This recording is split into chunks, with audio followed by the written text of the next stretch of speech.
Dear diary full of shit. Just play along me, myself, and I. No one else. Yo. I'm so legit. Got a fourth audio presentation upload, and then this should be it. It's still all foggy out. It snowed a little bit today. I haven't checked the weather yet. Like I do, I like to check all the major cities, the 5-day forecast, and just get an idea of what I'm looking at, So I'll check, Denver, Fort Collins, Colorado Springs, Pueblo, Montrose, Vail, Grand Junction. What's one that's kind of up there? Steamboat Springs. I don't really check north, east, or southeast Colorado. I'll check Billings, Douglas. It depends on if it's storming or not, but I check, 15 cities just all over the place, just to get an idea. Winter is almost half over, I think. I'll have to look up when the shortest day of the year is, because I think that would be the halfway mark. But yeah, I wish I didn't have to go to work tomorrow. It's good cuddle weather. I mean, I guess it doesn't matter. I ain't got no boo to cuddle with. But, I still like to pretend.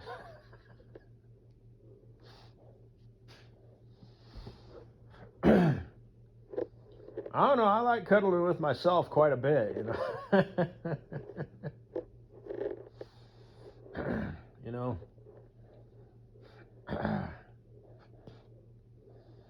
It is more.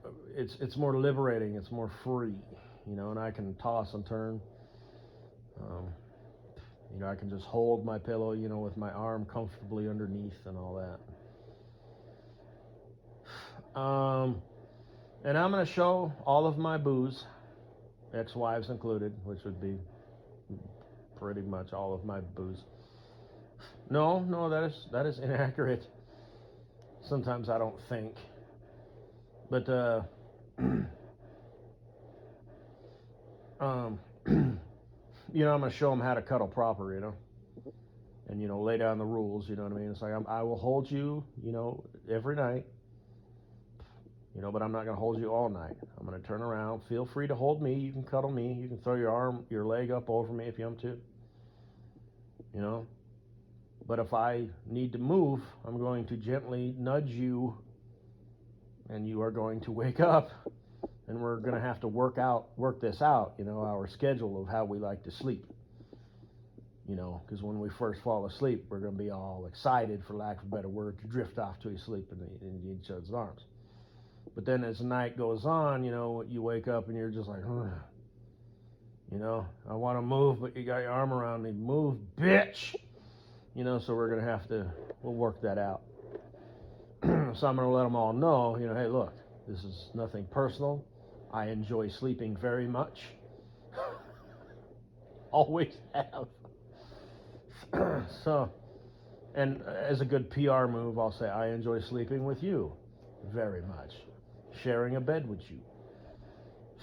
But I'm not changing. I'm going to have to adapt a little bit, and we'll get one of those individually wrapped spring mattresses and all that. And need a new bed anyway, because that one's an old rickety one. So maybe get a metal steel frame Tempur-Pedic, with an individually wrapped spring mattress, and really get it all done up. Not with individual mattresses, because then they split apart and shit. Although I could rig that up. I could throw a couple straps, over it. I'll experiment. So, anyway, and we might have to break down and just get a king-size bed, because I like to kind of spread my legs apart and stuff, I'm not saying I'm a scissor kicker, but I don't know what that is. I think that's queen. I think that's the standard size for most beds, is queen. I slept on a single for a long time. Them things are pretty small. There's barely room for, and it was up against the wall on one side and up against like a dresser that nobody ever used on for my head, so because like I said, I like to hold my pillows and whatnot. But I like having that extra space. It's nice.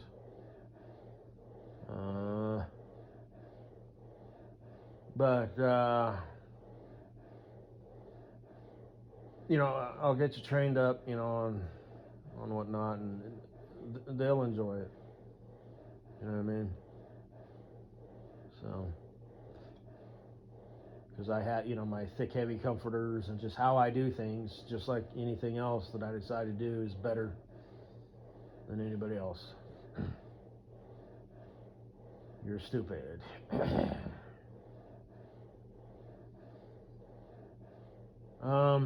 So that's that.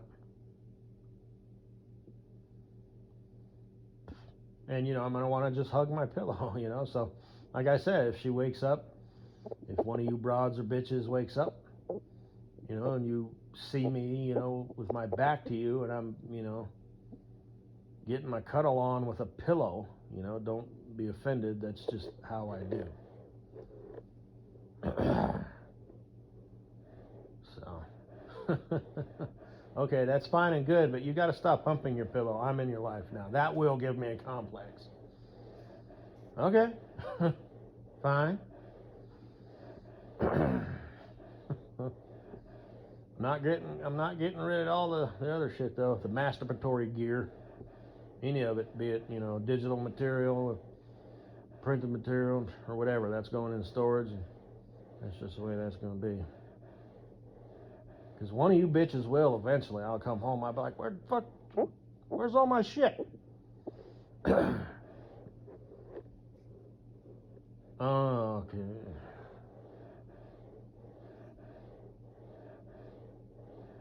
But,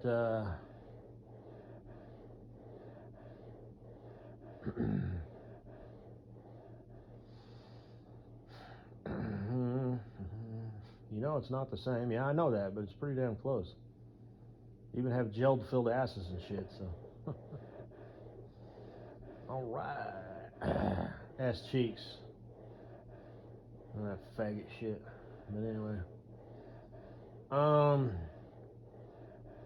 Anyway, moving on. I gotta cover my bases. By the way, when I shouted out that water the other day, I'm fully aware that was a dumb goof. Because probably every single one of you looked it up just because I said it. It's not that you didn't believe me, it's just because I said it. So, did you check out the latest video I added to my Amen Drop the Mic about banks, fishing, and all that shit? Magic air, man.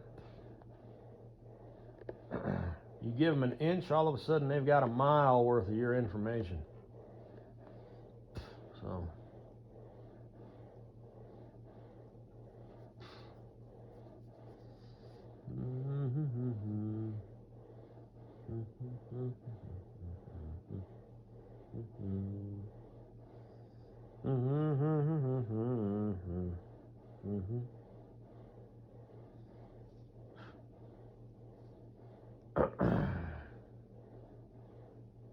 And it's only getting worse. And also check out the my Yum Yum folder. I added 2 barbecue rib. My grandma made really good barbecue ribs. I don't remember the recipe though, but I can wing it. I do remember her fajita recipe. She used like the American version. She didn't use seasoning. So, let me just tell you how she did it real quick. And for y'all, listening, you're welcome. She would buy chicken strips and beef strips. She would buy basically like fajita mixed, only it wasn't fajita seasoning. So whatever that is, like sliced, green bell peppers and onions and beef strips and chicken strips. Like boneless, however you want to go about that. But you can just buy it. It's like a fajita mix thing. And she would cook it all together, saute it, and I liked it this way. Sometimes she would mix. She would do like half a plate of beef fajitas, or I'm sorry, fajitas, and you got to say it like this: fajita, um, and the other half chicken. And sometimes she would mix. So it's up to you. You know, sometimes I'll mix them, sometimes I won't. And she would, it's just that's sauteed in the pan. She'd put it on a soft, tortilla. Uh, and she would lightly butter the inside of the tortilla. I opt to skip that just for that extra. It doesn't add enough flavor or texture or anything like that for it to be worth it to me. You know what I mean? It's kind of like that pinch of salt. It's like just skip the pinch of salt. But she would lightly butter the inside. And you got to be careful. It's easy to overstuff fajitas. And then put shredded cheese on the inside. And some sour cream on the inside. And then she would roll them up and drizzle, and she would again paint the outsides of the rolled up fajitas with like butter, or like that Pam spray or whatever, just some sort of oil to soak into the tortilla to help it be yum yum. And again, drizzle some more powdered cheese. This is my grandma. Okay, it's funny. My granddad actually had, I think he had at least one, maybe even two or three heart attacks. Now, I hope that's not genetic. I don't think so, because he ate that way his whole life. And he survived all of them. I think they did have to put a stent in and all that shit, or whatever, or I don't know what they had to do, but it's kind of funny because when he woke up from the surgery, they're like, would you like anything to eat? And he's all, how about a cheeseburger? And the nurse, I just heard the story, and the nurse was like, how about some pudding, or, how about an ice cube, or whatever the hell she said, And she, again, it happened twice. It's like, well, what do you want for dessert? And he's like, well, how about a piece of cake? And she's like, well, how about some Jell-O, So,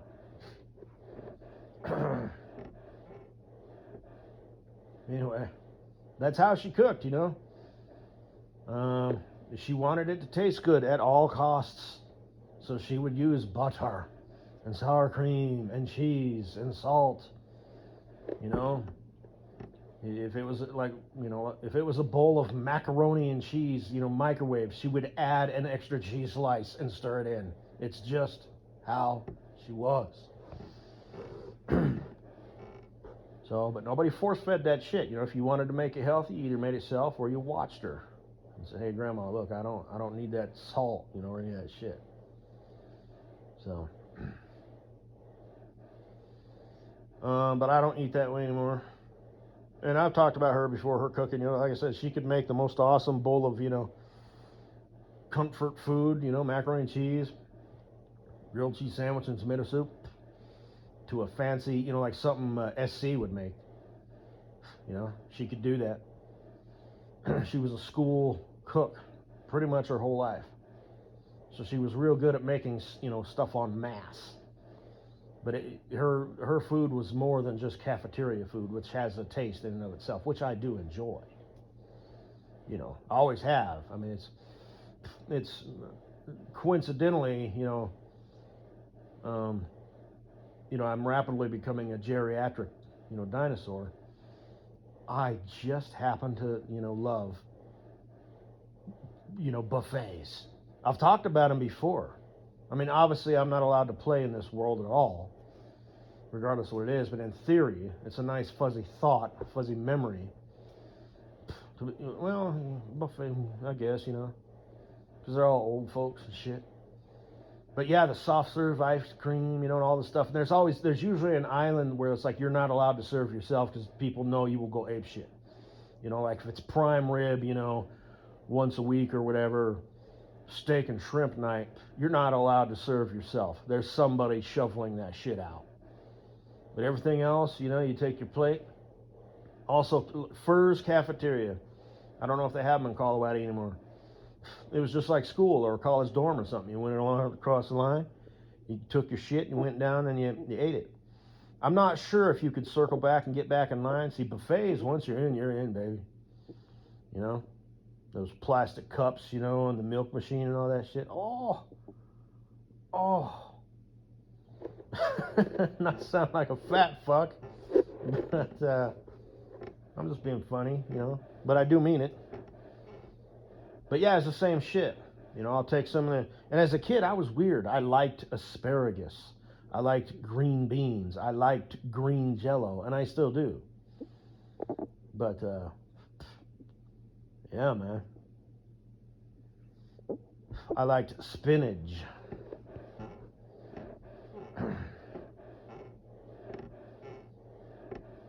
So, but oh,